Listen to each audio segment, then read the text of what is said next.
So much to learn about, it'll make you wanna shout, Blippi!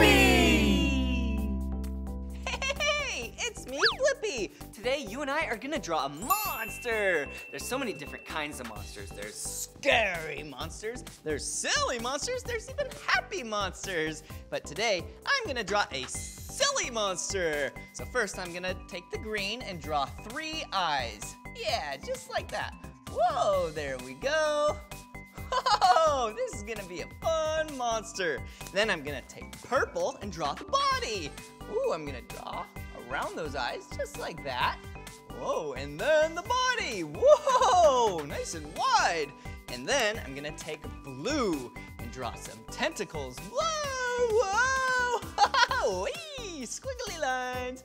Here's some over here. Whoa, whoa, yeah, that's awesome. What about some legs and feet? Legs and feet. There we go.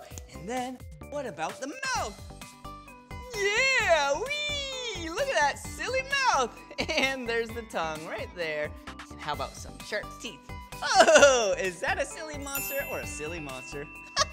Well, if you like drawing with me and want to draw some more, all you have to do is search for my name. Will you spell my name with me? Ready? B-L-I-P-P-I. Blippi. All right, see you again. Bye-bye. Come on, everyone, let's make learning fun. So much to learn about, it'll make you wanna shout, Blippi!